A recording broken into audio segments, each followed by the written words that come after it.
10 лет тишины, и вот оно, триумфальное возвращение Властелина колец. Встречайте, Ривендell. В данном наборе есть все: уникальные фигурки культовых персонажей, любопытные отсылки и невероятная детализация. Дизайнерам Лего понадобилось 6167 деталей для создания этой красоты. Нам же понадобились десятки часов, чтобы его собрать, но обо всем по порядку. Для начала мы откроем эту огромную коробку и взглянем на ее содержимое. Тут нас встречают десятки пакетиков с деталями, что в принципе ожидаемо. В глубине коробки можно увидеть еще одну, белого цвета, до нее очередь тоже дойдет. Аккуратно извлекаем ее, ну и разумеется открываем. Внутри, как и ожидалось, множество пакетиков с деталями и большая белая папка. Достаем все наружу.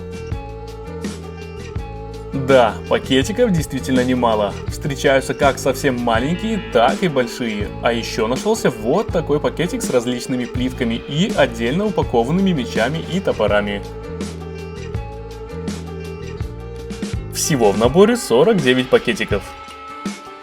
Теперь откроем белую папку и заглянем вовнутрь. Внутри она спрятала 3 большие белые инструкции, а также 2 листика с наклейками. Я уже как-то говорил, что не люблю наклейки, но эти просто на высоте, потом убедитесь сами.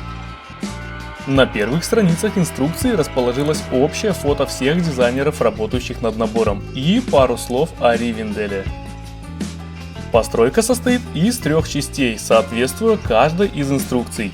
И из первой мы соберем вот такую башню, ну и парочку фигурок.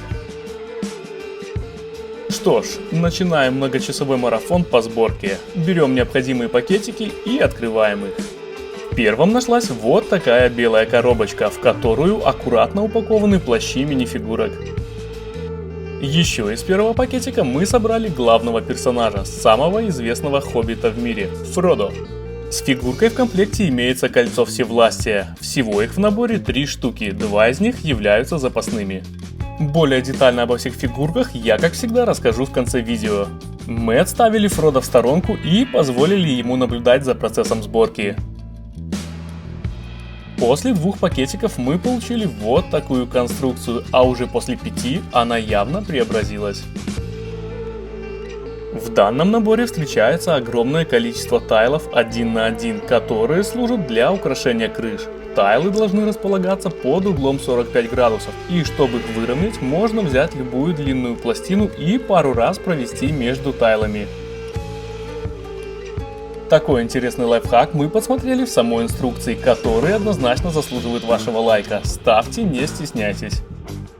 Первая инструкция окончена, и вот что у нас получилось. Конструкция устремляется почти на 40 см в высоту и является самым высоким сооружением данного набора.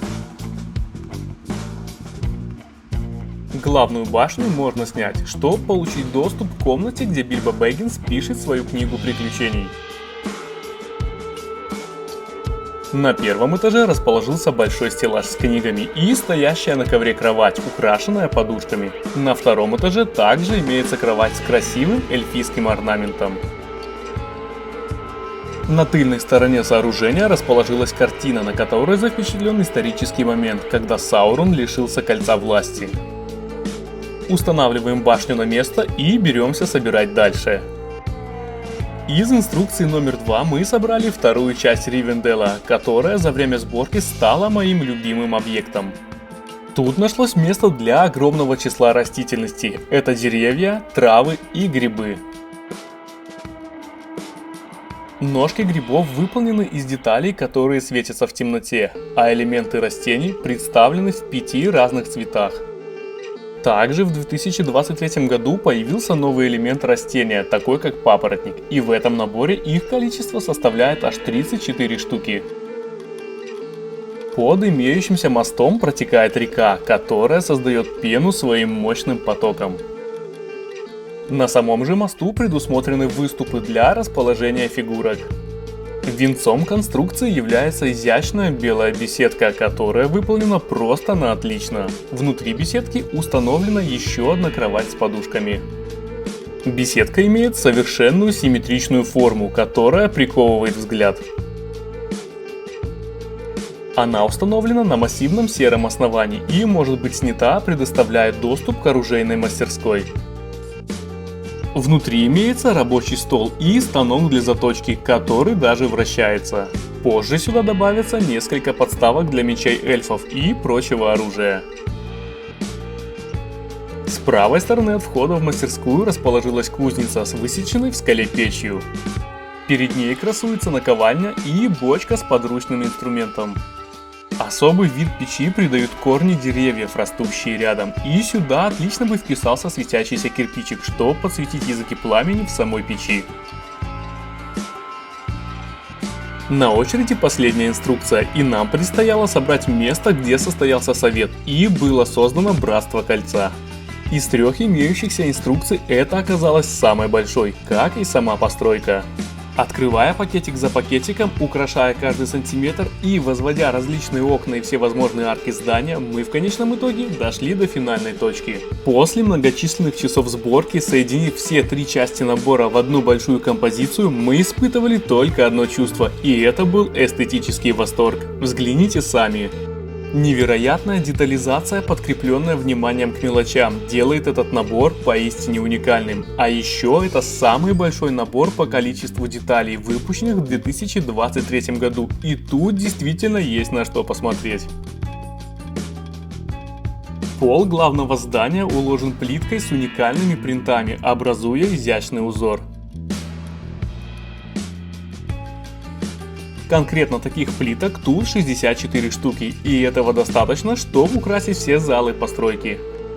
Абсолютный рекорд по количеству мелких элементов декора принадлежит крышам. Они украшены тайлами 4 разных цветов, которые придают им невероятно красивый вид. Под сводами крыши расположены изящные белые колонны, которые фиксируются незаметным глазу способом.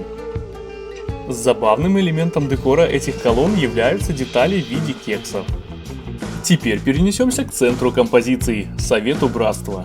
Кресла, на которых сидят фигурки, выполнены из очередных съедобных деталей, а именно из колбасок и мороженого на палочке. Видимо, кто-то из дизайнеров явно был голоден.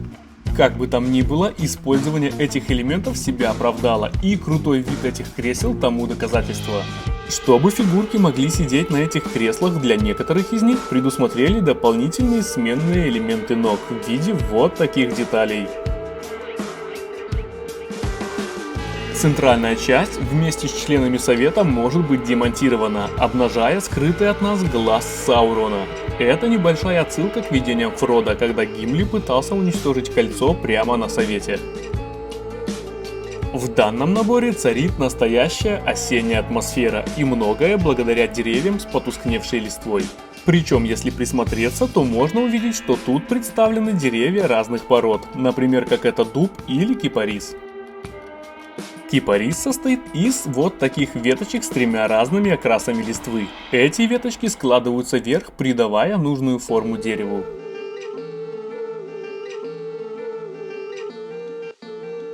В центре 2-го этажа расположилась реликвия – меч Нарсиль, а точнее его обломок, которым и было срублено кольцо с руки Саурона. Позже его перекуют в меч Андурил, который также имеется в данном наборе. Синие кубики в середине имитируют ткань, на которой лежит меч в самом фильме. В покоях, где Фродо набирался сил по прибытию в Ривендел, стоит сундук, в котором хранится мифриловая кольчуга и кинжал жала, которые Бильбо подарил Фродо. Кстати, под статуями в самом низу башни имеется небольшое укрытие, отведенное для Сэма, который тайком пробрался на совет и подслушивал разговоры. На 1-м этаже можно встретить фреску с изображением отливки колец власти. Персонажи, изображенные на ней, я полагаю, это Келебримбар и Анатор, но это не точно. Тут также нашлось место для 2 картин, выполненных по работам Алана Ли, иллюстратора книг о Властелине колец. Теперь поговорим о фигурках набора. Всего их тут 15 штук, но если учитывать фигурки статуй, то их число возрастает до 21.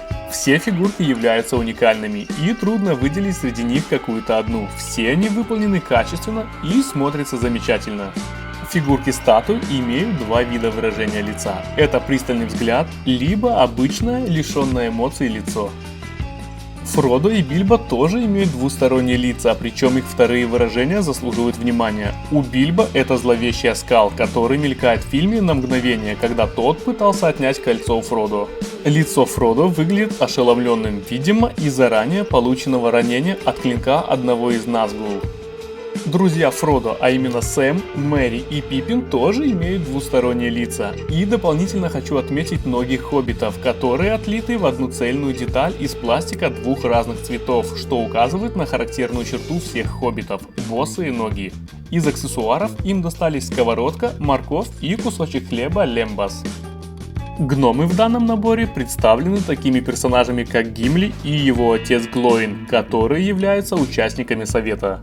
Для Гимли доступна прическа, которую можно использовать, когда он не носит шлем. Двусторонних лиц у них нет. Фигурки имеют средние ноги, что отлично подчеркивает тот факт, что гномы выше, чем хоббиты, но ниже, чем люди. Раса людей представлена Арагорном и Боромиром. Они оба имеют вторые лица и аксессуары в виде мечей и щита, которые очень точно соответствуют своим экранным моделям. А так выглядят фигурки Гендальфа и Леголаса.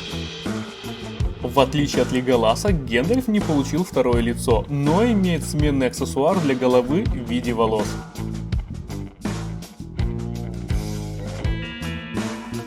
Парочка этих эльфов присутствует тут для массовки, ведь какой Ривендел без эльфов? Фигурки имеют двусторонние лица и являются представителями разных полов.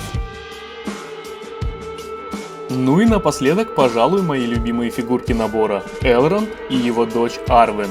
Фигурки одеты в роскошные платья, на голове Элронда имеется принт обруча, а на груди у Арвен красуется подвеска Эвенстар, которую она позже подарит Арагорну как символ своей любви.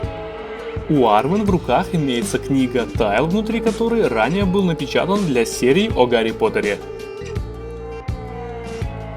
Как видите, фигурки также имеют двусторонние лица. В общем, с фигурками тут полный порядок.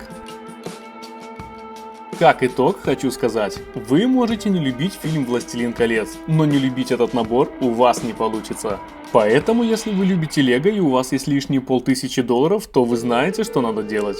А конкретно нужно подписаться на канал и нажать на колокольчик, чтобы быть в курсе всех новых обзоров. На этом все, всем пока!